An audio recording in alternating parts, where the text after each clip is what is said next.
Good morning, welcome to day 18 of your daily wellness, and today our focus is on getting back up.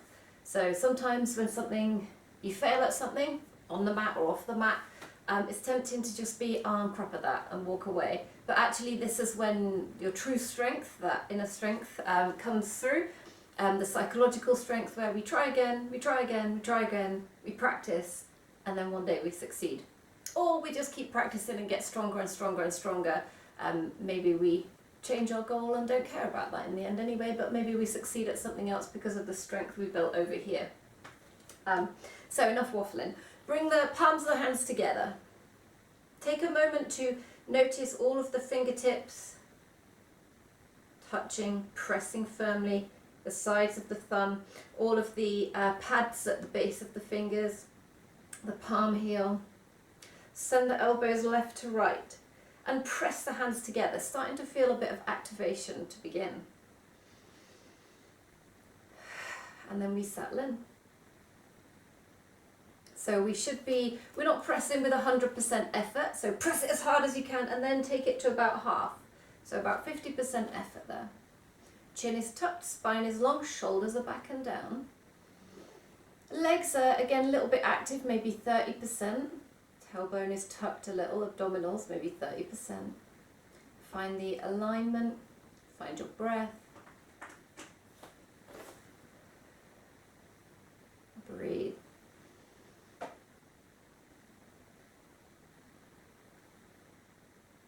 The chest is open.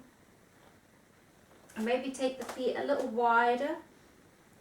Nice strong pose, you can turn the toes out a little if you want to. Squeezing through the arms, squeezing the hands together, about 50%.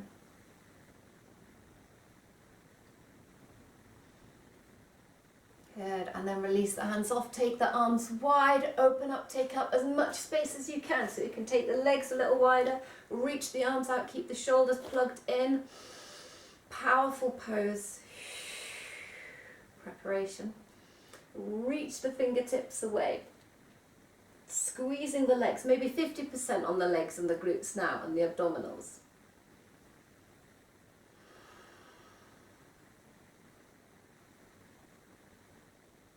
Good, bring the hands to the waist, pull the elbows to the sides. Again, make it big so we're not slumping down. We're trying to really reach the elbows to the sides whilst the hands grip onto the body. As you exhale, send the hips back, bring it forward. And then we're going to turn the feet so that they're both pointing forwards. Bring fingertips to the floor. Step the feet as wide as works for you. And we're going to bend one leg and then the other. Just going side to side. Still strong, pressing down. You can bring hands to ankles if you'd rather that than have them on the mat. The only thing to watch out for is that the weight's not coming forwards into the toes. The weight's firmly in the heel. The bum's going back, side to side.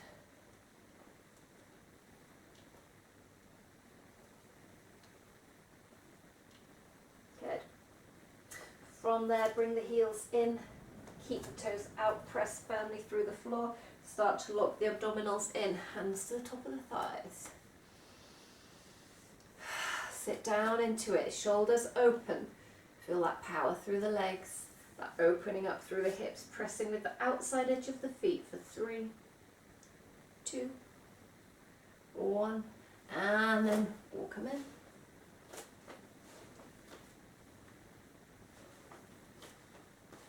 Good. Turn long ways on your mat. Hands to the waist. We're going to forward fold. Good. Taking a moment to bend the knees a little. Feel that stretch through the hamstring, through the lower back as you send the hips back. Allow the body to hang.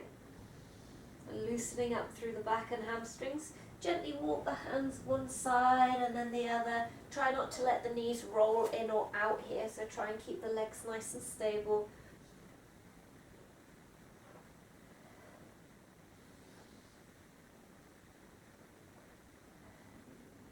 And then we find stillness, and then we start to lift and lengthen. So maybe just a micro bend on the knees now. Lengthen through the chest, lengthen through the lower back, chin is tucked. Hands can be on the thighs, on the shins, or if you're particularly flexible, Scylla, on the floor. Whichever option. Really lengthening the tailbone back and the top of the head forward.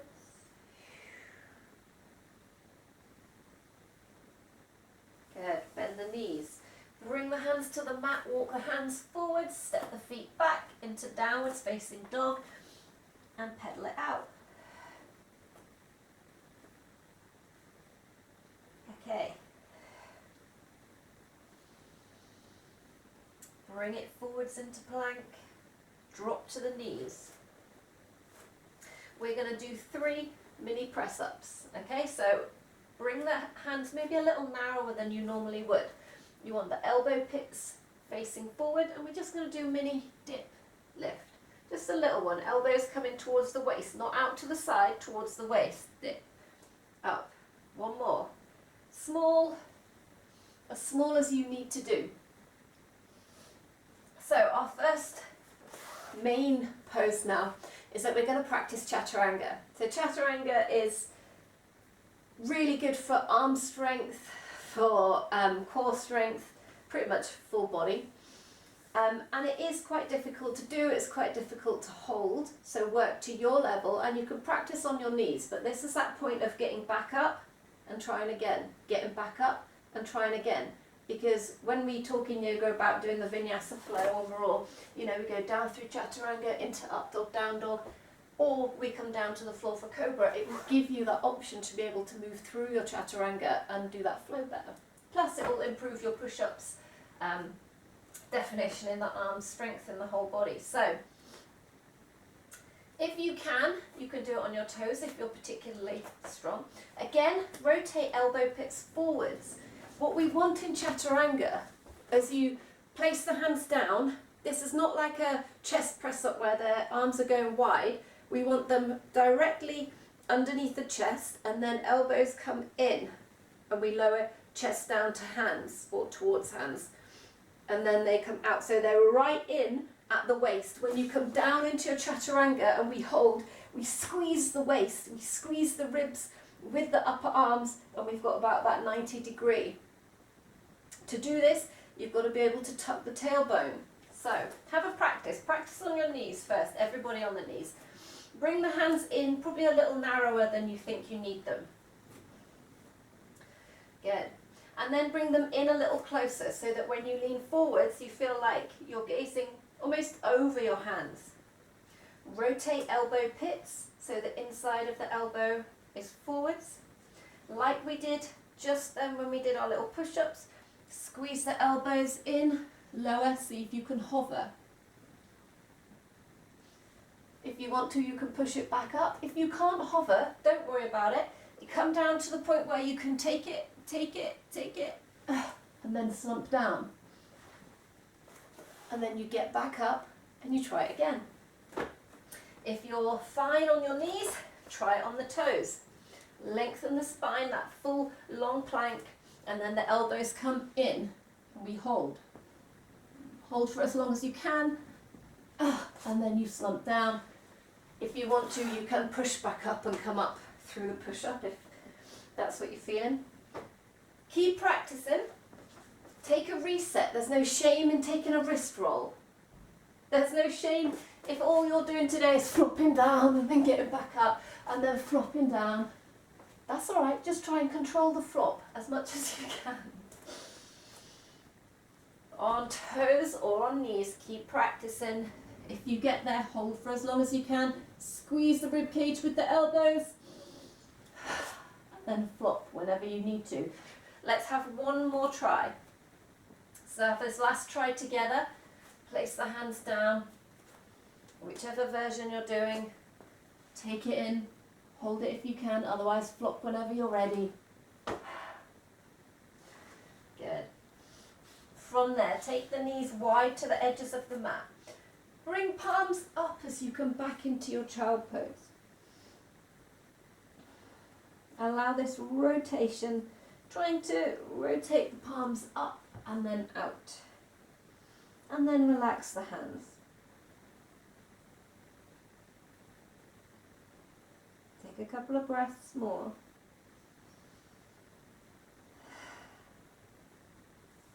Good. Turn them palm down. Bring it up. Walk the hands in towards you. And then we're just going to start to rotate backwards to get forearms stretched. Now we're not pushing through the elbow. Keep a little micro bend on the elbow. Maybe taking a little movement here, stretching out through hands and forearms. Good. And then gently, with more weight in your legs, we're just going to press the back of the hands down. You can do this one at a time if you don't feel very stable, rather than sort of pull through the back of the hand. Okay.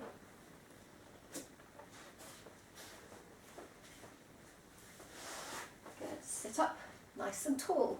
Find the length in your spine. Take it back. Nice and long. Lift one leg. And down. And the other leg. And down.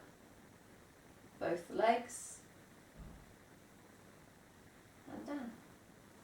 And now we're going to do our next get back up and try again pose. And this one, I suggest that you stay long ways on your mat. So if you roll around, well, when you roll around, you'll be rolling on the mat. I'm going to face this way just for a moment to demonstrate so you can see where we're going with the legs. So, to begin with, sit up tall. Maybe press the soles of feet together. Take a moment just to have a little shake out through the hips. And we need to keep this length through the spine.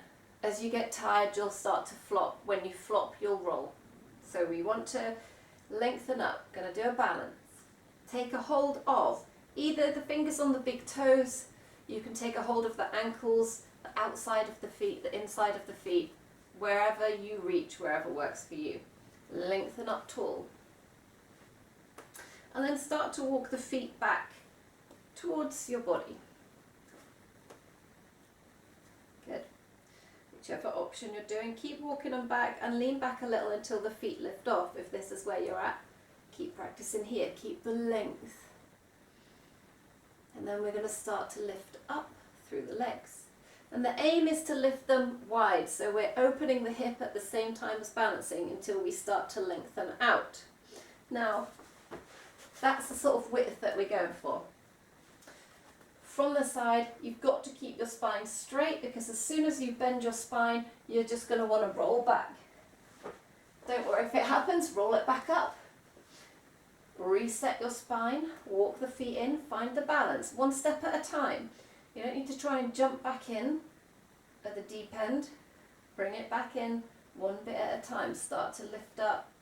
And again, your flexibility will depend if you get straight legs or not. If this is where you're at today, this is where you're at, that's fine. Or you can take 2 towels or 2 straps around the feet. Long spine. Chin is tucked, lengthens. Don't let the hunch happen. You will roll when you hunch. Every time you roll out of it, or every time you feel like, oh, it's just too much, take a little reset. Come in next time. Each time we're working on strength again through the core, but particularly hitting through the upper back and the TVA, the internal abdominal muscles. In the balances, we're also lengthening out through hamstrings and hips. A good all-rounder. Very good for mindfulness as well, and de-stressing, because it's hard to remember your stresses and worries when you're focusing on trying not to roll around and keep your body in this V shape. Keep on practicing. If you've got the hold, see how long you can hold it for. Notice the different areas of your body that maybe feel the pain. For me it was upper back, but now actually where I'm trying to grip my feet in this death grip to hold on is now where I'm feeling it. And then we come back to upper back, maybe the hamstring. Move around your body, notice the sensation, accept it. We're getting stronger. The more we get used to this discomfort, the stronger we become in this pose. Obviously not outright pain. If you're stretching to the point where you're feeling sharp pains through the hips and legs, take it down. Good, so holding it out for another few more breaths. And we'll keep practicing. When you're ready, bring the feet in, cross one over the other, roll it down, take a few rolls up and down. Try and make the back nice and curved now so that we massage all the way up and all the way down.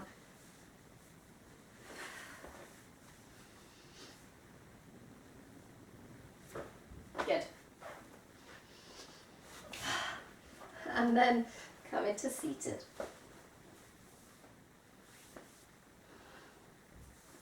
And there are many poses that may feel to you like they're a bit of a struggle, like you just want to get out of it whenever we do it in class quickly as possible and never think about it again until I make you do it again. Those are the particular poses that you need to get back on the horse, that you need to keep trying. So maybe take a moment now to think about any other poses. Maybe you just stick with the chaturanga and the balance, but take a moment to think about any other poses that you maybe kind of avoid because you don't really like it, because it's too hard, and make it a part of your routine to practice that. Maybe not every day. Maybe you do it after every time we do this session, every day, and then we stop, or whenever you want to. Then you just have a little practice of those. You will see some improvement, and it will feel good to know that you're not hiding away from the things that you're not very good at. So take a moment to lengthen tall.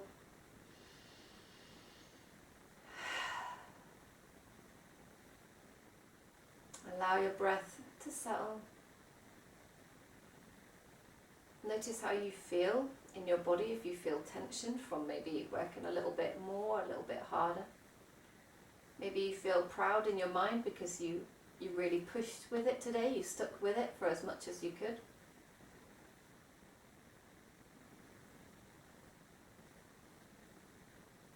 Maybe you feel happy because you felt a bit silly rolling around and that made you laugh. Good. So thank you for joining me. Namaste.